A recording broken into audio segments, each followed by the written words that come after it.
สบายดีตอนเช้าท่านผู้ชมที่เคารพสบายดีท่านผู้ชมขอต้อนรับประธานเข้าสู่การรายงานข่าวเช้าอารมณ์นั้นใหม่จากห้องข่าวโทรภาพแห่งชาติลาวข่าวภาคเช้าประจำวันพฤหัสที่20สิงหาคม2026นำเสนอข่าวภาคนี้โดยข้าพเจ้าสุทธิเกียรติทวีสุขพร้อมด้วยสุริวัลย์ผลเยี่ยมสบายดีสุริวัลย์สบายดีตอนเช้าสุทธิเกียรติเจ้าสบายดีในระยะที่ฝนตกเป็นบางบอนและบางจุดเจ้าบางบอนก็แดดออกแต่สำหรับเขตภาคเหนือก็ยังมีฝนตกหนักหลายเขตหลายแขวงก็ยังมีน้ำท่วมสูงเจ้าในระยะนี้ก็ขอให้ทุกท่านติดตามสภาพอากาศก็คือการรายงานสภาพอากาศจากกรมอุตุนิยมและอุทกศาสตร์อย่างใกล้ชิดเพราะว่าในระยะนี้ก็ถือว่าเป็นระยะฤดูฝนอย่างเต็มรูปแบบแล้วในหลายท้องถิ่นบ่ว่าจะเป็นภาคเหนือภาคกลางและภาคใต้ก็เห็นว่ามีปริมาณน้ำฝนที่หลายในปีนี้ฉะนั้นในข่าวทับอิฐมื้อนี้พวกเขาจะไปติดตามข่าวการแจ้งการก็คือแจ้งเตือนฝนตกหนักในระยะวันที่19หา21สิงหาคม2026นี้จากกรมอุตุนิยมและอุทกศาสตร์ท่านผู้ชมที่เคารพเนื่องจากห้องความกดดันอากาศต่ำหรือว่าห้องฝนได้สืบต่อพาดผ่านอยู่เขตภาคเหนือด้านตะวันตกลงหาภาคกลางของประเทศลาวและป่องเข้าสู่ย่อมความกดดันอากาศต่ำที่ปกคลุมอยู่เกาะไหหนานสมทบกับลมมรสุมตะวันตกเฉียงใต้ที่มีกำลังแรงพัดปกคลุมซึ่งจะเฮ็ดให้มีฝนตกฟ้าห้องฟ้าเลื่อมในระดับคอยหาปานกลางเพิ่มขึ้นในหลายท้องถิ่นแต่ละภาคและจะมีฝนตกหนักตกหนักหลายในระยะ1 3 วันต่อหน้าอยู่แขวงภาคเหนือภาคกลางและภาคใต้เส้นแขวงหัวพันแขวงหลวงน้ำทาบ่อแก้วอุดมไซหลวงพระบางสยามบุรีบริคำไซคำมวนสวรรณเขตจำปาสักสารวันเซกอกและอัตตปือดังนั้นทางกรมอุตุนิยมและอุทกศาสตร์จึงได้แจ้งเตือนถึงพ่อแม่ประชาชนบรรดาเผ่าองค์การปกครองท้องถิ่นและองค์การจัดตั้งทุกภาคส่วนในแต่ละภาคจงมีสติระมัดระวังและเตรียมพร้อมรับมือต่อสภาพฝนตกหนักหลายติดต่อกันหลายวันจะเฮ็ดให้มีสภาพน้ำท่วมสูท่วมยืงดินเจือนและน้ำท่วมอังในขอบเขตตัวเมืองสำหรับผู้ที่จะเดินทางผ่านภูสูงแม่นต้องได้กวดสอบสภาพอากาศสภาพหนทางและสภาพยานพาหนะก่อนออกเดินทางพร้อมนั้นก็ขอให้ติดตามข่าวพยากรณ์อากาศจากกรมอุตุนิยมและอุทกศาสตร์อย่างต่อเนื่องเจ้าท่านผู้ชมนอกจากนั้นอยู่ที่ทางเมืองแบงแขวงอุดมไซก็ได้มีการแจ้งเตือนระดับน้ำแบงประจำวันที่19ก็คือเมื่อวานนี้ท่านผู้ชมจากของการเกษตรกรรมและสิ่งแวดล้อมเมืองซุปแขวงอุดมไซเนื่องจากสภาพฝนตกหนักและติดต่อกันเป็นเวลาหลายวันในระยะผ่านมาซึ่งเฮ็ดให้ระดับน้ำแบงสูงขึ้นอย่างต่อเนื่องและระดับน้ำของน้ำแบงอยู่จุดวัดแทกน้ำแบงบ้านวังลำเมืองหุนได้สูงขึ้นฮอดระดับเตือนภัยในตอนเช้าเวลา 8:15 นาทีของวันที่19ก็คือเมื่อวานนี้ระดับน้ำได้สูงฮอดจุดเตือนภัยแล้วก็คือ 4.50 เมตรและเขตอันตรายแมน6 เมตรดังนั้นจึงขอแจ้งเตือนถึงองค์การจัดตั้งทุกขั้นทุกภาคส่วนองค์การปกครองบ้านบรรดาพ่อแม่ประชาชนบรรดาเผ่าที่อยู่เขตแม่น้ำและเขตที่มีความเสี่ยงต่อการเกิดภัยพิบัติจงได้พร้อมกันมีสติระมัดระวังต่อสภาพน้ำท่วมและดินเจือนที่อาจจะเกิดขึ้นพร้อมนี้ก็ขอให้ก้าเกียมเมียนมัดยกย้ายวัตถุสิ่งของที่มีค่าและสัตว์เลี้ยงไปไว้บนที่สูงและปลอดภัยและขอให้ติดตามการรายงานสภาพอากาศและระดับน้ำจากองค์การเกษตรกรรมและสิ่งแวดล้อมเมืองเป็นแต่ละระยะเจ้าก็ถือได้ว่าระยะนี้เป็นระยะฤดูฝนฉะนั้นก็ขอให้ทุกท่านใดดีจะออกเดินทางบ่ว่าไปเหนือไปใต้หรือว่าเดินทางในขอบเขตทั่วประเทศก็ขอให้ติดตามสภาพอากาศก็คือสภาพฝนตกหนักอยู่ทางในขอบเขตบริเวณทั่วประเทศจากกรมอุตุนิยมและอุทกศาสตร์และท่านใดที่ว่ามีเฮือนที่ว่าอาศัยอยู่แคมป์น้ำลำเซหรือว่าอยู่ใกล้ภูสูงก็เป็นให้ติดตามสภาพอากาศเช่นเดียวกันเนื่องจากจะได้มีการรับมือให้ทันกับสภาพการท่านผู้ชมที่เคารพข่าวต่อไปนี้พวกเขาจะมาติดตามที่ท่านนายกรัฐมนตรีได้ให้เกียรติชี้นำการคุ้มครองและพัฒนาเขตเศรษฐกิจพิเศษสามเหลี่ยมคำโดยท่านได้ชี้นำให้เอาใจใส่ในการคุ้มครองการเข้าออกเมืองอย่างเคร่งครัดและจำกัดซองวางในการฉวยโอกาสเคลื่อนไหวที่บดีต่าง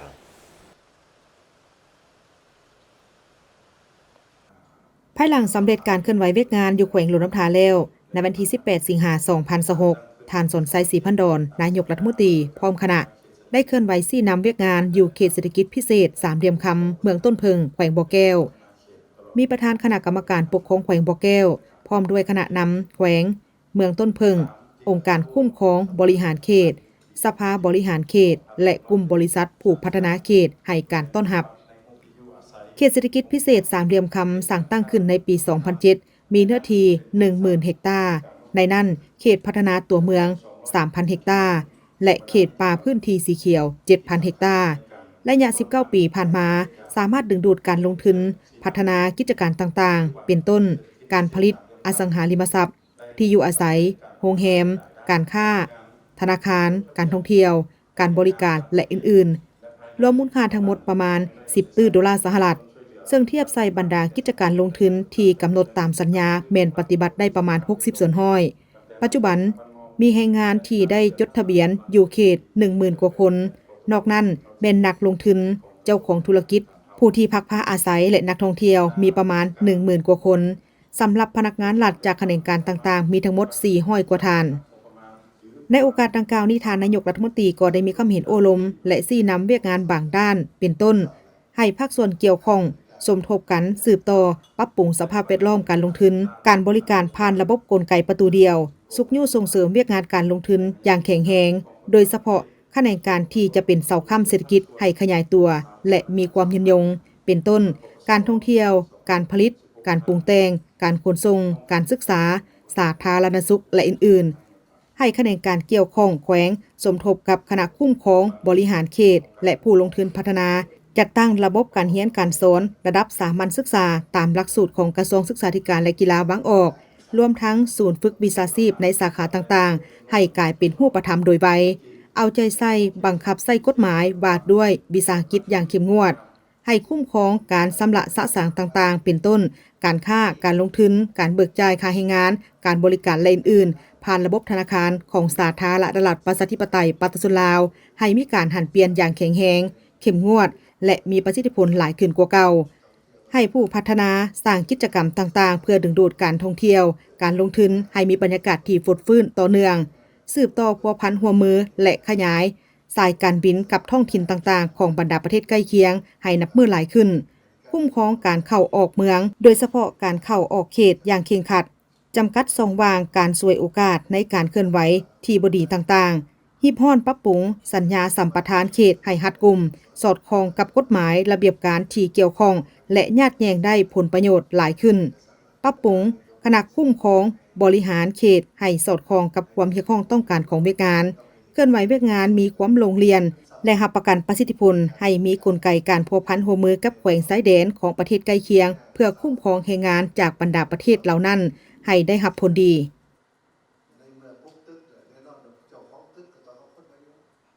ท่านนายกรัฐมนตรีได้ให้ทิศชี้นำแก่ประชาชนจงได้พร้อมกันพัฒนาตาแสงปุ้งนาหนูนเมืองห้วยทรายแขวงบัวแก้วให้กลายเป็นท้องถิ่นที่มั่นคงประชาชนมีชีวิตการเป็นอยู่นับมือนับดีขึ้น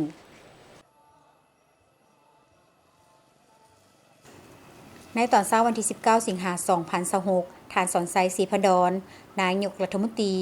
ได้เคลื่อนไหวเยี่ยมยามและชี้นำเวียกงานอยู่ตาแสงปุ้งนาหนูนเมืองห้วยทรายแขวงบัวแก้วมีประธานคณะกรรมการปกครองแขวงพร้อมด้วยคณะนำของแขวงเมืองห้วยทรายและประชาชนภายในตาแสงให้การต้อนรับตาแสงปุ้งนาหนูนเป็นหนึ่งใน6ตาแสงที่ขึ้นกับองค์การปกครองเมืองห้วยทรายสร้างตั้งขึ้นในวันที่20 พฤษภาคม 2026มีพนักงานจำนวน14ท่านตั้งอยู่ห่างจากเทศบาลเมืองห้วยทราย31กิโลเมตรมีเนื้อที่ 8,700 กว่ากิโลเมตรประกอบมี19บ้าน 3,400 กว่าหลังคาเรือน 4,100 กว่าครอบครัวมีพลเมือง 19,300 กว่าคนประชาชนส่วนใหญ่ยึดถืออาชีพปลูกฝังเลี้ยงสัตว์และเหตุการณ์บริการการค้าเป็นสำรองมีเนื้อที่ทำการผลิต 1,900 กว่าเฮกตาร์มีบ้านพัฒนา16บ้านได้รับรองเป็นจุดศูนย์ตัวเมืองน้อยในชนบท1บ้านจุดศูนย์ทุกบ้านภายในตาแสงแม้นได้รับรองเป็นบ้านวัฒนธรรมและบ้านสาธารณสุขแบบอย่างมีโรงเรียนมัธยมสมบูรณ์และโรงเรียนมัธยมต้นโรงเรียนละ1แห่งโรงเรียนประถมสมบูรณ์และอนุบาล17แห่งในโอกาสดังกล่าวท่านนายกรัฐมนตรีได้ให้เกียรติโอลมและชี้นำต่อเวียกงานจุดศูนย์ของตาแสงบางด้านเป็นต้นเพิ่มทวีการศึกษาองค์ความการเมืองแนวคิดของพนักงานราชการและประชาชนบดาเผาเอาใจใส่จัดตั้งปฏิบัติเวียกงานป้องกันชาติป้องกันความสงบ โดยกำแน่นสภาพการภายในตาแสงให้รับประกันเสถียรภาพทางการเมืองอย่างหนักแน่นสังคมมีความสงบและเป็นระเบียบเรียบร้อยสืบต่อเต้าโฮมความสามัคคีของประชาชนบรรดาเผ่าให้เป็นปึกแผ่นแน่นหนาจัดตั้งผันขยายมติว่าด้วยการสร้างเศรษฐกิจเอกราชเป็นเจ้าตนเองในระยะใหม่สู่เวียกงานตัวจริงอยู่หักฐานตามท่าแหงบ่มซ่อนอย่างแข็งแรงและปรากฏผลเป็นจริงโดยมีแผนงานอันละเอียดมีการมอบความรับผิดชอบและมีคาดหมายสำเร็จคักแน่เป็นเจ้าการและมีส่วนร่วมในการปกปักรักษาและปรับปรุงซ่อมแปลงเส้นทางอยู่ท้องถิ่นของตนให้หลายขึ้นเพื่อเฮ็ดให้การเดินทางไปมามีความสะดวกเอาใจใส่คุ้มครองและกวดกาคืนการนำไส้ที่ดินแต่ละประเภทให้ไปตามแผนจัดสรรก็คือกฎหมายและระเบียบการอย่างเข้มงวดปรับปรุงการจัดตั้งตาแสงทั้งเวียกพักและรัฐตามโครงประกอบการจัดตั้งให้มีความหนักแน่นเข้มแข็งสามารถเคลื่อนไหวเวียกงานมีความลงเรียนอย่างต่อเนื่องกักเกี่ยมด้านต่างๆเพื่อจัดตั้งปฏิบัติวาระแห่งชาติว่าด้วยการพัฒนาชนบทและแก้ไขความทุกข์ยากหลังจากนั้นท่านนายกรัฐมนตรีได้มอบเงินจำนวนหนึ่งเพื่อนำใช้เข้าในการเคลื่อนไหวเวียกงานของตาแสงดังกล่าวพร้อมทั้งเดินทางไปเยี่ยมยามโรงงานปรุงแต่งยางพาราของบริษัทลาวจีนเซินซิ่งจำกัดผู้เดียว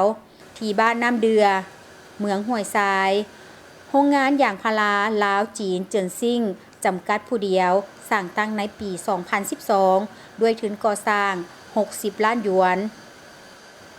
ในโรงงานมีพนักงานวิชาการและกรรมกร 90 คน วิชาการคนจีน 12 คน วัตถุดิบยางพาราที่นำมาปรุงแต่งแปลงรูปในโรงงานแม่นเก็บซื้อน้ำซาวสวนยางพาราภายในแขวงและนำเข้าจากประเทศเมียนมาจำนวนหนึ่งสำหรับราคาเก็บซื้ออยู่หน้าโรงงานแม่นอิงตามราคาในท้องตลาดแต่ละระยะซึ่งปัจจุบันแม่นซื้อ 22,000 กีบต่อกิโลอย่างก้อนถ้วยความต้องการวัตถุดิบป้อนโรงงานประมาณ 35,000 ต้นต่อปี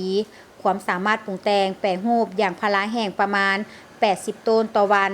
ทางโรงงานได้ปรุงแต่งแปลงรูปเป็นอย่างก้อนเครื่องสำเร็จรูปส่งออกไปสาธารณรัฐประชาชนจีนโดยเฉลี่ย 15,000 ต้นต่อปี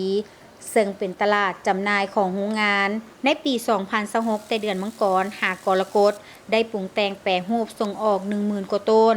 โรงงานแม่นจ้างแรงงานลาวเป็นต้นตอโดยเฉพาะแม่นประชาชนท้องถิ่นใกล้เคียงโรงงานและคนจีนจำนวนหนึ่งก็คือวิชาการเฉพาะด้านสำหรับอัตราค่าจ้างแรงงานแม่น55 ล้านกีบต่อคนต่อเดือนขึ้นกับแต่ละตำแหน่งงานการรักษาสิ่งแวดล้อมทางโรงงานแม่นปฏิบัติตามแผนคุ้มครองสิ่งแวดล้อมอย่างเข้มงวดเช่น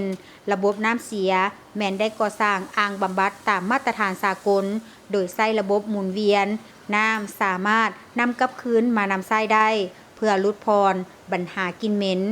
ทุกๆแรงหลังจากเลิกงานได้ทำการอนามัยล้างและฉีดยาดับกลิ่นเหม็นติดตามกฎกาด้านสิ่งแวดล้อมโรงงานทุกๆ3 เดือนแขนงสิ่งแวดล้อมและแขนงคุ้มครองน้ำแผนกกสิกรรมและสิ่งแวดล้อมแขวงได้ลงกฎกาติดตามเป็นประจำ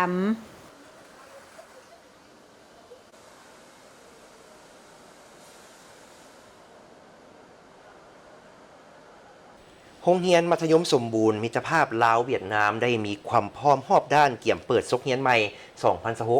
2026-2027 โดยเริ่มให้นักเรียนเข้ามาลงทะเบียนนับแต่วันที่ 17-28 สิงหาคม 2026 และคาดว่าจะรับนักเรียนชั้นม.1 ม.7 ทั้งหมดแม่น 1,000 กว่าคน และจะเปิดการเรียนการสอนอย่างเป็นทางการในวันที่ 4 กันยายน 2026เพื่อเกี่ยมให้แก่การเปิดซกเรียนใหม่ 2026-2027 โดยได้เกี่ยมความพร้อมรอบด้านโดยเฉพาะทางด้านบุคลากรครูอาจารย์ห้องเรียนอุปกรณ์การเรียนและสอนและสถานที่อำนวยความสะดวกต่างๆให้อยู่ในสภาพพร้อมใช้งานและเหมาะสมต่อการเรียนการสอนท่านพรประเสริฐเศรษฐาธิราชผู้อำนวยการโรงเรียนมัธยมสมบูรณ์มิตรภาพลาวเวียดนามได้ให้สัมภาษณ์ต่อทีมข่าวโทรภาพแห่งชาติลาวว่าโรงเรียนมัธยมสมบูรณ์มิตรภาพลาวเวียดนามมีความพร้อมรอบด้านเกี่ยมเปิดซกเรียนใหม่ 2026-2027 โดยเริ่มให้นักเรียนเข้ามาลงทะเบียนนับแต่วันที่ 17-28 สิงหาคม 2026พ ร้อมนี้คณะครูอาจารย์ และพนักงานยังได้กะเกียมด้านแผนการเรียนการสอน การจัดตารางการเรียนสื่อการเรียนการสอน และเวียกงานด้านการบริหาร เพื่อให้เปิดโรงเรียนใหม่ดำเนินไปได้อย่างเรียบร้อย การกะเกียมเขาใส่โรงเรียนใหม่2026 2027ของโรงเรียนมสมิตรภาพลาวเวียดนามเฮาก็อิงใส่คำสั่งแนะนำจากกระทรวงศึกษาก็คือแผนกศึกษาธิการและกีฬานครหลวงเวียงจันทน์เพราะว่าโรงเรียนงอขึ้นกับแผนกศึกษาโดยตรงฉะนั้นพวกเฮาก็ได้จัดตั้งปฏิบัติการกะเกียมนี่กมิตรนี่ก็แม่นเว้าเรื่องกองประชุมของสมาคมพ่อแม่นักเรียนพวกเฮาจะได้เฮ็ดก่อนทุกๆปีเวียกก็แม่นเกี่ยวกับการบริหารกับวิชาการที่เฮาได้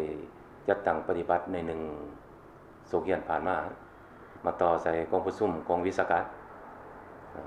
ประชุมวิชาการก็แม่นเว้าเรื่องการเชิญวิทยากรจากกระทรวงมาแนะแนววิธีการสิสอนแบบใหม่การนำใส่ปืนแบบใหม่ที่ทางกระทรวงศึกษาเพิ่นได้แนะนำแล้วก็เอาวิทยากรเกี่ยวกับการประกอบวิธีการสอนโดยเน้นใส่ AI เพื่อให้ครูอาจารย์เฮาได้รับรู้แต่เฮาเห็นที่ว่าทางครูอาจารย์เฮาจำนวนหนึ่งก็ได้ไปฝึกอยู่ต่างประเทศมาก็เจ้าก็มาแนะแนวให้ข้าพเจ้าก็เบิ่งก็ถือว่าเฮ็ดให้ลูกหลานนักเรียนนี่จะมีคือว่าสื่อการเรียนการสอนหลากหลายหลากหลายเพราะว่าถ้าเทียบใส่แบบเก่าเฮาต้องได้ประดิษฐ์ได้คิดค้นได้ประกอบเอาอันนี้มันเป็นรูปภาพที่เห็นเลยที่ประจักษ์ตาเลยคือว่าถ้าว่าพวกเฮามีงบมีอันประมาณในการนำใส่ก็เอิ้นว่าคอมพิวเตอร์หรือว่าจอโปรเจคเตอร์สายแต่ว่าทุกห้องตัวใดแห่งเป็นการดีเพื่อให้ลูกหลานนักเรียนได้เห็นทุกๆวิชาแต่ว่าหลากหลายดีในโรงเรียนปีนี้แม้นจะนำใช้ระบบและเทคโนโลยีที่ทันสมัยโดยเฉพาะปัญญาประดิษฐ์ AI เข้าในการเรียนการสอนเพื่อยกสูงประสิทธิภาพและประสิทธิผลในการสอนและสร้างบรรยากาศการเรียนรู้ให้ทันกับยุคสมัยสร้างเงื่อนไขให้นักเรียนได้เรียนรู้อย่างเต็มส่วนโรงเรียนมัธยมสมบูรณ์มิตรภาพลาวเวียดนามแม่นหนึ่งในโรงเรียนมัธยมศึกษาสมบูรณ์ของรัฐขึ้นกับแผนกศึกษาธิการและกีฬานครหลวงเวียงจันทน์โดยปฏิบัติตามการเรียนการสอนตามหลักสูตรการศึกษาของกระทรวงศึกษาธิการและกีฬาวางออกอย่างเข้มงวดเรื่องผู้ปกครองนักเรียนหน้าที่1นี่ก็ช่วยศึกษาอบรมลูกหลานนักเรียนช่วยทั้งโรงเรียนในการศึกษาอบรมช่วยทั้งวัตถุปัจจัยในการส่งอยู่โรงเรียนนั่นแหละเป็นต้นงบประมาณของโรงเรียนนั่นก็เพียงพอคือเฮาผ่านมาก็บีบแบ่งใส่จ่ายไปเพราะว่าพวกเฮาก็อาศัยเอาผู้ปกครองเป็นปีมาใส่จ่ายต่างๆนั้นบรรดากิจกรรมต่างๆนั้นก็ขอให้ผู้ปกครองช่วยกิจกรรมของโรงเรียนกีฬาศิลปะหรือว่ากิจกรรมเกี่ยวกับความรู้ทางด้านวิชาการการตอบถามวิทยาศาสตร์ต่างๆนั้นแล้วก็ลูกหลานนักเรียนจงได้เอาใจใส่ในการปฏิบัติระเบียบโรงเรียนที่วางออกนั้นให้เข้มงวดการมาโรงเรียนให้ทันวงทันเวลาตั้งใจประกอบส่วนเข้าในกิจกรรมต่างๆที่ทางโรงเรียนจัดขึ้นการมีส่วนร่วมของหลายภาคส่วนเป็นต้นการร่วมมือของครูอาจารย์นักเรียนพ่อแม่ผู้ปกครองและภาคส่วนที่เกี่ยวข้องจะช่วยให้โรงเรียนมัธยมสมบูรณ์มิตรภาพลาวเวียดนามสามารถเปิดโรงเรียนใหม่ได้สำเร็จตามเป้าหมายและสร้างสภาพแวดล้อมการเรียนที่ดีให้แก่น้องนักเรียน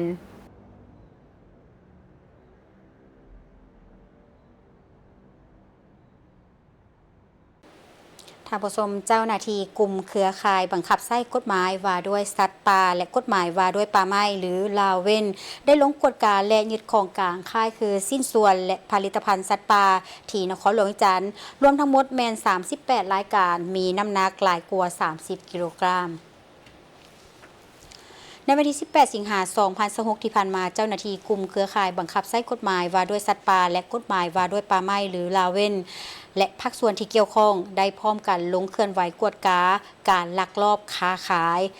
และมีไว้ในครอบครองสิ้นส่วนและผลิตภัณฑ์สัตว์ป่าประเภทห่วงห้ามอยู่ที่บ้านศรีสวัสดิ์เมืองจันทบุรีนครหลวงเวียงจันทร์ผ่านการลงกฎการตัวจริงเจ้าหน้าที่ได้พบเห็นการลักลอบค้าขายและมีไว้ครอบครองสิ้นส่วนและผลิตภัณฑ์ที่คล้ายคือสัตว์ป่าประเภทห่วงห้ามพร้อมทั้งผู้ถูกสงสัยจำนวนหนึ่งที่เป็นคนสัญชาติจีนซึ่งของกลางที่พบเห็นได้แก่สิ้นส่วนและผลิตภัณฑ์ที่คล้ายคือนอแฮดงาสร้างแกะสลักหนังสร้างแห้งเก็ดผงเก็ดลินบีสัตว์ป่าผงบีหมีแก้วสัตว์ป่ากระดูกสัตว์ป่าแกะสลักและยาสมุนไพรที่สงสัยว่ามีส่วนผสมจากสัตว์ป่ารวมทั้งหมดแม่น38รายการท่านผู้ชมมีน้ำหนักหลายกว่า30กิโลกรัมนอกจากนี้ยังพบเห็นเครื่องจักรที่ใช้เข้าในการแปรรูปสิ้นส่วนและผลิตภัณฑ์จากสัตว์ป่าจำนวนหลายเครื่องพร้อมกับอุปกรณ์เครื่องมือที่เกี่ยวข้องอีกจำนวนหนึ่งต่อกับเหตุการณ์ดังกล่าวนี้ทางเจ้าหน้าที่กลุ่มเครือข่ายบังคับใช้กฎหมายว่าด้วยสัตว์ป่าและกฎหมายว่าด้วยป่าไม้ได้ดำเนินการกักยึดเครื่องของกลางทั้งหมดไว้เพื่อเป็นหลักฐานในการประกอบคำสำนวนเพื่อประกอบเข้าในสำนวนคดีส่วนกลุ่มคนสัญชาติจีนที่ถูกสงสัยนั้นแมนได้ถูกกักตัวไว้เพื่อดำเนินการสอบสวนสืบสวนตามขั้นตอนของกฎหมาย ท่านผู้ชมที่เคารพในค่ำคืนของวันที่ 18 หาตอนเศร้าของวันที่ 19 สิงหาที่ผ่านมานี้ได้มีสภาพฝนตกลงมาอย่างต่อเนื่องและนักหน่วงในเขตเทศบาลของเมืองน่านแขวงหลวงพะบาง โดยเฉพาะเมนยูเขตนาทงเพียงซึ่งได้ส่งผลกระทบโดยกงเหตุให้น้ำห้วยเพียงนั้นไหลสู่เข้าท่วมเนื้อที่นาของพ่อแม่ประชาชนสภาพฝนตกหนักหลายชั่วโมงได้เหตุให้น้ำห้วยเพียงไหลเข้าท่วมทงนาของประชาชนเขตนาทงเพียงของเมืองนานมีหลายกว่า20ครอบครัวได้รับผลกระทบและตามการให้ข้อมูลของประชาชนในเขตดังกล่าวได้ให้รู้ว่าสาเหตุหลักที่เหตุให้น้ำท่วมในครั้งนี้แม้นเกิดจากระบบการระบายน้ำของเมืองน้ำแสงที่ทางแขนงการเกษตรกรรมได้สร้างไว้นั้นบ่สามารถระบายน้ำได้ทันท่านผู้ฟังท่านผู้ชมเนื่องจากว่าการวางท่อระบายน้ำมีขนาดน้อยเกินไปบ่สมส่วนกับปริมาณน้ำไหลมาอย่างหลวงหลายเหตุให้น้ำไหลสู่ออกจากคลองเข้าสู่เนื้อที่ของประชาชนจากเหตุการณ์นี้ได้มีผลเสียหายให้กับประชาชนหลายกว่า20ครอบครัวในเขตนาทงเพียงเนื้อที่นาเข้าที่กำลังเขียวงามและเติบใหญ่ได้ถูกน้ำท่วมขังพัดเอาขี้ตมและเศษไม้เข้ามาทับถมอาจส่งผลเป็นให้ต้นนั้นเน่าเปื่อยและเสียหายอย่างนักรวมถึงคะน้าของประชาชนบางจุดก็ถือน้ำพัดเจือนเสียหายสร้างความเดือดร้อนและความกังวลให้กับชาวนาต่อกับเหตุการณ์ที่เกิดขึ้นดังกล่าวนี้ประชาชนผู้ที่ได้รับผลกระทบแม้นได้เรียกร้องถึงองค์การปกครองทางเมืองและองค์การเกษตรกรรมสิ่งแวดล้อมเมืองรวมถึงแขนงการและภาคส่วนที่เกี่ยวข้องได้ช่วยเล็งลงกวดกาพื้นที่ตัวจริงเพื่อเข้าช่วยเหลือประชาชนในการระบายน้ำออกและฟื้นฟูความเสียหายฉะนั้นในระยะนี้ก็คือว่าบ่ว่าจะเป็นทั้งภาคเหนือและก็ทั้งภาคกลางและภาคใต้ก็แม่นให้ระมัดระวังเกี่ยวกับสภาพน้ำที่มาจากสภาพฝนตกหนักเจ้าทางผสมจากทางแขวงหลวงพะบางอยู่ที่เมืองแบงแขวงอุดมไซก็มีเหตุการณ์น้ำไหลสุอย่างกระทันหันอยู่ที่บ้านห้วยลาเมืองแบงแขวงอุดมไซเจ้าเอ้ยเบิ่งสภาพเพื่อนค่อยปลาอยู่ลุมเพื่อนเนี่ยทะลุหมด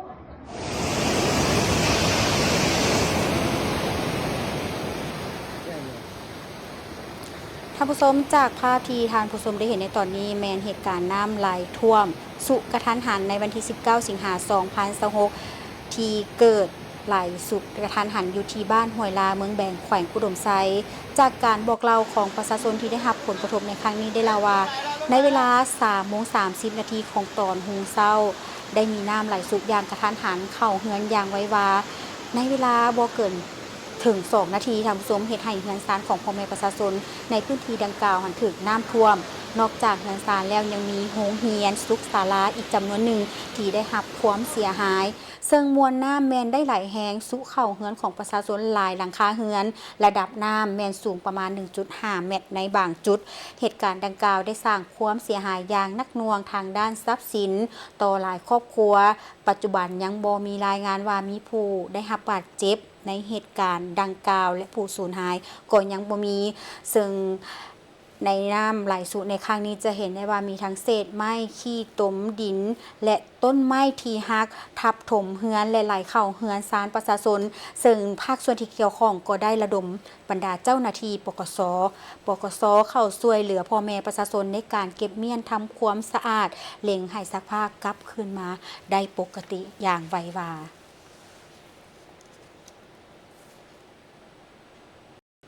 ไปเบิงทางเมืองพินท่านผู้ชมท่านรองประธานปกครองแขวงพร้อมด้วยการนำแผนกการกลุ่มกองอ้อมข้างได้ลงพื้นที่ติดตามกวดกาและประเมินสภาพการผลได้รับผลกระทบจากภัยพิบัติน้ำท่วมอยู่ทางเมืองพินในมื้อวานนี้19สิงหาที่ผ่านมานี้ท่านผู้ชมท่านคำผุยศรีบุญเฮืองรองประธานปกครองแขวงพร้อมด้วยกันจะตั้งภาคส่วนเกี่ยวข้องได้ลงพื้นที่ติดตามกวดกาและประเมินสภาพผลกระทบจากภัยพิบัติน้ำท่วมอยู่ทางเมืองพินโดยมีทานเกษณาบุตรวงศ์ประธานปกครองเมืองพร้อมด้วยการนำของเมืองในภาคส่วนที่เกี่ยวข้องเข้าร่วมลงติดตามในครั้งนี้ได้ลงกวดกาสภาพตัวจริงอยู่หลายจุดที่ได้รับผลกระทบจากน้ำท่วมเส้นจุดห้วยสะควงบริเวณขวจมของบ้านทรงเปือยจุดห้วยบ้านกลางจุดห้วยเลาะบ้านคำสะอีและจุดห้วยกระสางบ้านพะลองรวมทั้งจุดบ้านพินบริเวณสายเสโจนและจุดทางโค้งสันภูเวียงซึ่งพบว่ามีต้นไม้หักล้มทับทางและมีดินเจือนในบางจุดตามการรายงานในเบื้องต้นเป็นเขตพื้นที่ที่ลงกวดกามีประชาชนจำนวน11บ้านรวมจำนวนคน 10,000 กว่าคนได้รับผลกระทบจากสภาพน้ำท่วมบรรดาภาคส่วนอยู่ท้องถิ่นยังสืบต่อที่ตามระดับน้ำสภาพเส้นทางและจุดเสี่ยงต่างๆอย่างใกล้ชิดพร้อมทางเกี่ยมพร้อมในการช่วยเหลือและเคลื่อนย้ายประชาชนหากมีความจำเป็นสำหรับบริเวณเทศบาลเมืองพินแม้นปัจจุบันมีจุดพักเสาสัวขาว3จุดประกอบมีอยู่จุดสโมสรของเมืองสถานที่ของกองกำลังปกสเพื่อรองรับประชาชนและเป็นจุดสำรองในกรณีจำเป็นการลงพื้นที่ในครั้งนี้จะมีจุดประสงค์ก็เพื่อติดตามสภาพการอย่างใกล้ชิดรับรู้ปัญหาและความต้องการตัวจริงของพ่อแม่ประชาชนพร้อมทั้งเล็งประสานงานกับภาคส่วนที่เกี่ยวข้องในการป้องกันรับมือและแก้ไขผลกระทบจากภัยน้ำท่วมให้ทันเวลาก็ถือได้ว่าหลายแขวงก็ได้รับผลเสียหายจากพายุหรือว่าฝนตกหนักในครั้งนี้และในท้ายอาทิตย์ที่ผ่านมาทานผู้ชมอยู่ที่ทางแขวงคำมวลก็มีจำนวน19บ้านของ3ตะแสงของเมืองเซบังไฟแขวงคำมวลได้รับผลกระทบจากภัยน้ำท่วมเช่นเดียวกันท่านอึ่งซิดรองประธานคณะกรรมการปกครองเมืองเซบังไฟทั้งเป็นประธานคณะกรรมการคุ้มครองภัยพิบัติขั้นเมืองได้ให้สัมภาษณ์ต่อสื่อมวลชนแขวงคำมวลในวันที่15สิงหาคม2026ว่าในจำนวน3ตาแสงของเมืองได้รับผลกระทบจากสภาพน้ำท่วมในนั้นตาแสงสีบุญเฮืองได้รับผลกระทบหลายมี10บ้านถูกท่วมรายละเอียดท่านได้ให้สัมภาษณ์ว่าเกี่ยวกับผลกระทบภัยพิบัติถือว่าปัจจุบันนี้ถือว่าเมืองเชียงไฟเริ่มตั้งแต่วันที่1มาหาวันที่14ถือว่าน้ำเซนี่ทะลุขึ้นท่วมอยู่ในขีดอันตรายเนาะถือว่า21เมตรจุด74เซนติเมตรปัจจุบันนี่และก็อยู่ในหันก็แม่นได้ครับผลกระทบใส่กับบรรดาบ้านอยู่ในเมืองอยู่ใน45บ้านนี่ก็แม่นกระทบไปแล้วท่วมขังเนื้อที่บ้านนี่ก็แม่นว่า19บ้านอยู่ในหัน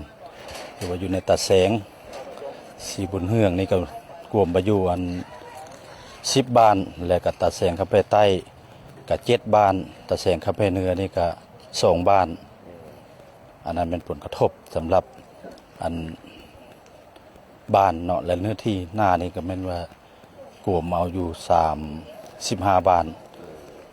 และเนื้อที่หน้าทั้งหมดนี่แม่นว่าถูกท่วมไปแล้วอันตัวมันท่วมที่ผลกระทบท่วมหน้าแท้ๆแม่นว่า กวมเอาไป30กว่าเปอร์เซ็นต์เนาะสำหรับเนื้อที่นาอันนั้นแม่นเกี่ยวกับผลกระทบของเนื้อที่การผลิตของพ่อแม่ประชาชนอยู่ในเมืองเซบังไฟเนาะถือว่าอยู่ในระยะนี้มันอยู่ในขีดอันตรายเนาะเพราะว่าน้ำเซบังไฟนี่แม่นว่าอยู่ในขีดเตือนภัยของน้ำเซบังไฟและแม่นว่า19เมตรเนาะนั้นขีดเตือนภัยและขีดอันตรายหรือว่าเกินน้ำท่วมมาแล้วแม่นว่า20แต่ปัจจุบันนี้มัน21เมตรจุด74ถือว่าน้ำอยู่มาใน2-3มื้อแล้วเนาะถือว่าอันนั้นเป็นผลกระทบแต่ว่าสำหรับการช่วยเหลือต่างๆของบรรดาสังคมเนาะตบโตในทางของเลขาภัยพิบัติการเมืองนี่เราก็ได้แต่งตั้งคณะกรรมการตั้งคณะกรรมการแล้วก็ตั้งจุดในการหับเครื่องช่วยเหลือกับ2จุดที่ว่าจุดโลแหลมอยู่ในเมืองเฮานี่ก็จุดที่1ก็คืออยู่ตะแสงสิมเฮืองโดยเฉพาะมันอยู่เขตบรรณพอกและจุดที่2ก็มันอยู่ท่าคออันตะแสงอันคำแพใต้หันอันนั้นมันเป็นจุดที่ว่ารับบริจาคของเมืองพวกเฮาเนาะและจุดที่3เนี่ยมันจุดอยู่ในห้องว่าการและสำหรับการช่วยเหลือและแม่เฮานี่ก็ได้เรียกร้องให้บรรดาสังคมมาแล้วเดือนนี้ปัจจุบันนี้ก็ทางแขวงก็ได้มอบมาแล้วเนาะอยู่ใน 2-3 ครั้งครับตกเป็นเงินกับประมาณ140ล้านเนาะแล้วก็สังคมต่างๆนี่กับบรรดาบริษัทห้างห้านก็มันได้มาประกอบปัจจุบันนี้ถ้าเฮาก็ได้หลายสมควรเกือบ180กว่าล้านเนาะในการตอบโต้เข้าไปใส่เปียกงานภัยพิบัติเนาะอันนั้นมันเป็นการกล้าเกี่ยมความพร้อมของเมืองเฮาของคณะภัยพิบัติ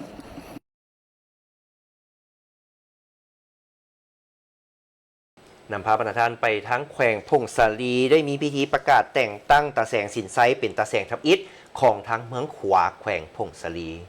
ท่านผู้โหมจินดาภิกษ์ประธานคณะกรรมการปกครองตาแสงสินไซได้รายงานการกระเกียมความพร้อมรับด่าน โดยได้ยกให้เห็นทางด่านที่ตามกิจพิเศษแต่ละด่านขอบเขตพื้นที่ประกอบพลเมืองและบุคลากรรวมทางความพร้อมด่านต่างๆเพื่อการเกียมเข้าสู่การประกาศสั่งตั้งตาแสงสินไซอย่างเป็นทางการตาแสงสินไซตั้งอยู่ทิศตะวันตกของเมืองห่างจากเทศบาลเมือง36กิโลเมตรทิศเหนือติดกับบ้านปูรูและบ้านมุกวางของตาแสงบ่พันทิศใต้ติดกับบ้านหัวแกงเมืองลาทิศตะวันออกติดกับบ้านสร้างห้วยของตาแสงรัดสางทิศตะวันตกเฉียงเหนือติดกับบ้านกกพาวของตาแสงบ่พันและทิศตะวันตกเฉียงใต้ติดกับบ้านนำมาไตนำมาเหนือของตาแสงบ่พันเป็นตาแสงผู้ร้อยเกือบหอยสุดหอยมีนาทีปกคลุมทั้งหมด221.07 กิโลตารเมตรเท่ากับ 12.49 ส่วนหอยของนาทีทั่วเมืองมี10กรมบ้านที่ขึ้นกับตาแสงสินไซองค์คณะพรรคหักฐานตาแสงมี10หักฐานพรรคบ้านมีพลเมืองทั้งหมด 4,730 คนหญิง 2,308 คนมี931กว่าเรือนมี 1,341 ครอบครัวประกอบมี8เผ่าในนั้นเผ่ากระหมูเผ่าระลมเผ่าอาคาเผ่าผู้น้อยเผ่าห่อเผ่าลือเผ่าหยังเผ่าไดดำในพิธีคณะพิธีการสังตั้งตาแสงการเมืองได้ผ่านมาติดตกลงของคณะประจำพรรคเมืองว่าด้วยการยกคณะพรรคหักฐานกรมบ้านผ่านขอตกลงของประธานคณะกรรมการปกครองแฝงว่าด้วยการสั่งตั้งตาแสงผ่านมาที่ตกลงว่าด้วยการสั่งตั้งเอาคณะพรรคหักฐานตาแสงมาที่ตกลงว่าด้วยการแต่งตั้งประธานห้องประธานและหัวหน้าด้วยงานในนี้ได้แต่งตั้งท่านบุญโฮมเกียรติเพชรเป็นประธานคณะกรรมการปกครองตาแสงสินไซท่านทองสวรรค์แก้ววรภาและท่านสมนึกมาริวงศ์เป็นรองประธานคณะกรรมการปกครองตาแสงท่านวิรพงศ์พิรจันทร์เป็นหัวหน้าหน่วยงานบริหารปกครองท่านจัดทรไสสุริธาเป็นหัวหน้าหน่วยงานภาคโอกาสกิจกรรมสนท่านปานภูมิเสถทองเป็นหัวหน้าหน่วยงานวัฒนธรรมสังคมท่านพันโทเสียวิไลแสงมาลาเป็นหัวหน้าหน่วยงานป้องกันศาสตร์ป้องกันความสงบและผ่านข้อตกลงว่าด้วยการแต่งตั้งนายและพลตำรวจไปประจำการอยู่ตาแสงตึมอีกในพิธีองค์การปกครองเมืองฟ้ายังได้มอบงบประมาณจำนวน49ล้าน1แสนกีบและคอมพิวเตอร์พร้อมปรินเตอร์จำนวน1สุดให้ตาแสงสินไซเป็นเกียรติกมอบโดยทานสอนสนุกศรีสลาดกรรมการพรรคแฝงเลขาพรรคเมืองขึ้นรับโดยทานบุญโฮมจินดาเพชรประธานคณะกรรมการปกครองตาแสงสินไซโอกาสดังกล่าวทานสอนสนุกศรีสลาดอย่างได้อารมณ์โดยเน้นและให้ถึงสินำว่าคณะกรรมการปกครองตาแสงตองใดเป็นเจ้าการราชสัยปฏิบัติพระบทบาทอย่างเข้มแข็งเพื่อยกระดับการบริหารรัฐขันท้องถิ่นทางด้านการเมืองการปกครองเศรษฐกิจวัฒนธรรมสังคมและป้องกันศาสตร์ป้องกันความสงบเพื่อปฏิบัติ เผยแพร่แนวทางนโยบายของภาครัฐในระยะใหม่ให้สอดคล้องกับการจัดตั้งปฏิบัติแผนพัฒนาเศรษฐกิจสังคมแผนงบประมาณของแต่ละตำแหน่งและเสริมขยายความสามัคคีประชาชนภายในขอบเขตการคุ้มครองของตนเพื่อนำสู่การพัฒนาความยั่งคงตรงกันและหันทางให้ประชาชนเข้าหาการบริการตำแหน่งอย่างมีความสะดวกว่องไวและตึกติดจากนั้นในพิธีคณะประธานยังได้ร่วมเปิดปลายและรัดของกบาทเพื่อยังยืนการประกาศตาแสงสินใสอย่างเป็นทางการไปต่อที่กองประชุมสมาชิกพรรคของหน่วยพรรคคณะกรรมการเศรษฐกิจและการเงินสภาประชาชนแขวงไซสมบูรณ์โอกาสนี้สหายบีเฮอร์ได้ขึ้นกล่าวเปิดกองประชุมอย่างเป็นทางการสหายได้ให้รู้ว่ากองประชุมครั้งนี้จะได้รับฟังการผ่านทางบริงานการเมืองทั้งสองภาคบทสำรวจการนำพารวมจากนั้นผู้แทนกองประชุมจะได้ประกอบคำคิดคำเห็นใส่บริงานการเมืองทั้งสองภาคและบทสำรวจการนำพารวมทั้งนี้ก็เพื่อจะได้พร้อมกันแก้ไขปัญหาที่ยังคงค้างให้สามารถจัดตั้งปฏิบัติสำเร็จตามคาดหมายที่วางไว้จากนั้นสหายทองไม้กุลโยธาคณะหน่วยภาคคณะกรรมการเศรษฐกิจและการเงินสภาประชาชนแขวงได้ขึ้นผ่านห้างบริงานการเมืองทั้งสองภาคซึ่งในระยะผ่านมาคณะหน่วยภาคได้เอาใจใส่ศึกษาอบรมการเมืองแนวคิดให้แก่สมาชิกพรรคพนักงานเป็นปกติและต่อเนื่องโดยการเสื่อมซึมแนวทางแผนนโยบายมติคำสั่งกฎระเบียบของพรรคกฎหมายของรัฐและคำแนะนำต่างๆของคันถึงเอาใจใส่ปฏิบัติกฎระเบียบของพรรคอย่างเข้มงวดก่อสร้างและปรับปรุงตาม5หลักการ3ทิศนำของพรรคนำพาดำเนินการร่วมชีวิตพรรคตาม3เนื้อในและ3ลักษณะเอาใจใส่ปรับปรุงแบบแผนการเคลื่อนไหวตามแนวทางมหาชนของพรรคได้ประสานสมทบกับคณะกรรมการองค์การปกครองแขวงและแผนกการที่เกี่ยวข้องคนครัวกะเกียมกวดกาปรับปรุงเนื้อในห้างนิติกรรมให้ถูกต้องตามห้างนิติกรรมเพื่อรับประกันทางด้านเนื้อในให้ครบถ้วนพร้อมนี้เรียกงานด้านอื่นๆก็สามารถจัดตั้งปฏิบัติสำเร็จตามคาดหมายที่วางไว้จากนั้นสหายคำพองสุริจักรก็ได้ขึ้นผ่านห้างมติตกลงของคณะประจำพรรคแขวงมาด้วยการบ่งตัวแต่งตั้งคณะหน่วยพรรคที่ขึ้นกับคณะพรรค5ฐานของสภาประชาชนแขวงซึ่งได้แต่งตั้งสหายบีเฮอร์เป็นเลขาหน่วยพรรคสหายทองไม้คุลโยธาเป็นรองเลขาหน่วยพรรคทั้งเป็นผู้กวดการหน่วยพรรคพร้อมนี้ผู้แทนกองประชุมก็ได้ยกบัตรมติรับรองเอาการเสนอคณะพรรคชุดใหม่อย่างเป็นทางการในโอกาสที่มีความหมายความสำคัญนี้สหายนางคำศรีสิทธิวรดาได้มีคำเห็นชี้นำต่อกองประชุมซึ่งสหายได้เน้นหนักให้คณะพรรคชุดใหม่ที่ถูกแต่งตั้งจงพร้อมกันเอาใจใส่ในการศึกษาอบรมการเมืองแนวคิดให้แก่สมาชิกพรรคของตนเป็นปกติเอาใจใส่ยกสูงคุณภาพของสมาชิกพรรคยกสูงความรับผิดชอบในการติดตามสุขยูสมาชิกพรรคในการก่อสร้างตนให้เข้มแข็งนักแน่นเอาใจใส่คุ้มครองก่อสร้างนำใช้พนักงานให้มีคุณภาพถือเอาแผนกำหนดพนักงานเป็นพื้นฐานการบำรุงก่อสร้างพนักงานตามทิศหันเป็นนุ่มเทื่อละกาวรับประกันด้านคุณธาตุการเมืองให้มีความนักแน่นมีคุณสมบัติศีลธรรมปฏิบัติมีน้ำใจรักชาติรับใช้ประชาชนด้วยความบริสุทธิ์สัตย์ซื่อพร้อมทั้งจัดตั้งพันขยายเนื้อในกองประชุมใหญ่สมาชิกพรรคให้เกิดผลเป็นจริงการน้ำของแขวงจำปาสักได้ลงติดตามสุกยู่โครงการยกระดับเส้นทางยุทธศาสตร์อยู่ด้านสากลหนองนกเขียนซ้ายแดนลาวกัมพูเชียในการลงกวดกาบภาคสนามครั้งนี้ทานสมยศอินทจักรรองผู้อำนวยการบริษัทวิสาหกิจก่อสร้างขั้วทางและติดตั้งไฟฟ้าครบวงจรใส่สมบูรณ์บริษัทผู้รับเหมาได้รายงานความคืบหน้าของโครงการให้รู้ว่าโครงการดังกล่าวมีหน้าเวียกสำคัญคือ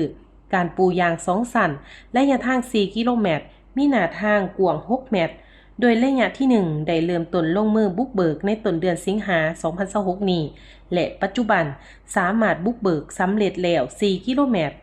อย่างใดก็ตามเนื่องจากก้าวเข้าสู่ฤดูฝนทางโครงการจึงมีแผนยกเว้นการก่อสร้างชั่วคราวและมีกำหนดจะสืบโตลงมือปฏิบัติหน้าเวียกการก่อสร้างตามแผนที่วางไว้ในต้นเดือนพฤศจิกายน 2026 นี้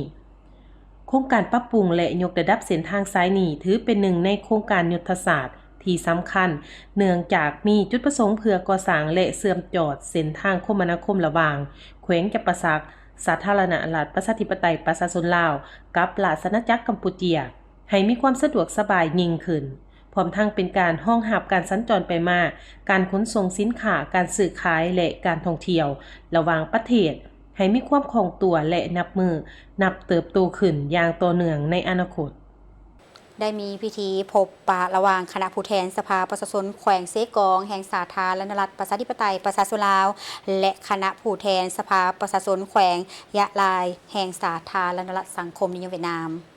สหายปริญญาเอกตุลวรรณวงศ์ไซกล่าวว่าการพบปะครั้งนี้เป็นการพบปะทางการครั้งทำอิฐระหว่างสภาประชาชน2แขวงเป็นนิมิตหมายสำคัญในการเปิดหน้าใหม่แห่งการร่วมมือและประกอบส่วนเสริมสร้างมิตรภาพความสามัคคีพิเศษและการร่วมมือรอบด้านของสภา2แขวงเซกองยะลายสหายยังเสนอให้2ฝ่ายสร้างกลไกร่วมมือในระยะยาวส่งเสริมการแลกเปลี่ยนคณะผู้แทนและพนักงานแลกเปลี่ยนบทเรียนด้านภาษาการติดตามกฎกาโครงการลงทุนของรัฐการแก้ไขคำร้องทุกข์ของประชาชนพร้อมทั้งแลกเปลี่ยนข้อมูลและผัดเปลี่ยนการเยี่ยมยามอย่างเป็นปกติโอกาสนี้ท่านนางฮวิงถุยเวินก็ได้กล่าวถึงจุดประสงค์การมาพบปะและนำเสนอสภาพรวมการปฏิบัติเวียกงานของสภาประชาชนแขวงยะลายพร้อมทางต่างหน้าให้พรรครัฐบาลก็คือประชาชนแขวงยะลายแสดงความเศร้าสลดใจต่อการจากไปของสหายไสสมพรพรหมวิหารอดีตกรรมการกรมการเมืองศูนย์กลางพรรคประชาชนปฏิวัติลาวอดีตประธานสภาแห่งชาติแห่งสาธารณรัฐประชาธิปไตยประชาชนลาวและส่งความอาลัยหามายังผู้นำและประชาชนลาวอย่างสุดซึ้งจากนั้น2ฝ่ายได้ร่วมกันแลกเปลี่ยนบทเรียนและประสบการณ์ในการดำเนินงานของสภาประชาชนโดยเน้นใส่เวียกงานด้านนิติบัญญัติการกฎกาการติดตามการแก้ไขปัญหาของประชาชนและการประสานงานกับองค์การต่างๆการพบปะครั้งนี้เป็นอีกก้าวหนึ่งในการสืบต่อเสริมสร้างสายพัวพันธุ์ความสามัคคีและการร่วมมืออันดีงามระหว่าง2ฝ่ายให้แน่นแฟ้นยิ่งขึ้นรัฐมนตรีกระทรวงสาธารณสุขได้ลงเคลื่อนไหวเยี่ยมยามสุขอยู่เวียกงานอยู่แขวงเซกองโอกาสนี้ท่านดร.นางลำพันธ์ไซคมีกรรมการพรรคแขวงหัวหน้าแผนกสาธารณสุขแขวงเซกองได้รายงานการจัดตั้งปฏิบัติโครงการก่อสร้างโรงหมอมิตรภาพดานางเซกองโดยย่อซึ่งโครงการดังกล่าวมีมูลค่าการลงทุนทั้งหมด$6.7 ล้านซึ่งเป็นของขวัญจากคณะพรรคองค์การปกครองและประชาชนนครดานังแห่งสาธารณรัฐสังคมนิยมเวียดนามมอบให้คณะพรรคองค์การปกครองและประชาชนแขวงเซกองสาธารณรัฐประชาธิปไตยประชาชนลาวเป็นการปฏิบัติตามบทบันทึกร่วมมือที่ได้ร่วมกันลงนามระยะปี 2026-2030 และได้มอบให้แขวงเซกองเป็นฝ่ายจัดตั้งปฏิบัติการวางศิลาฤกษ์ก่อสร้างในวันที่1 เมษายน 2026 ผ่านมาเป็นห้องหมอขนาด100เตียงเป็นอาคาร2ชั้นพร้อมด้วยอุปกรณ์การแพทย์และสิ่งอำนวยความสะดวกครบสุดมีระยะเวลาดำเนินการก่อสร้างแม่น36 เดือนโดยแม่นบริษัทเจริญโศกจำกัดผู้เดียวเป็นผู้รับเหมาก่อสร้างปัจจุบันยังอยู่ในระยะกะเกี่ยมวัสดุอุปกรณ์เพื่อลงมือก่อสร้างให้สำเร็จตามแผนที่กำหนดไว้โอกาสดังกล่าวนี้ท่านรัฐมนตรีกระทรวงสาธารณสุขยังได้สืบต่อลงติดตามเบิ่งตัวจริงครอบครัวท่านคำเสยจำปาแก้วมณีอยู่บ้านลักข่าวซึ่งเป็นครอบครัวตัวแบบด้านการผลิตกสิกรรมเป็นสินค้าโดยเฉพาะการปลูกพืชผักแบบผสมผสานในเฮือนห่มซึ่งได้เริ่มจากการผลิตมาแต่ปี 2020มีเฮือนห่มทั้งหมด25หลังในนี้ได้รับการสนับสนุนและสุขยุส่งเสริมจากบรรดาโครงการ7หลังสำหรับผลผลิตกสิกรรมแม่นได้ขายส่งภายในแขวงสามารถสร้างรายรับได้300กว่าล้านกีบต่อปี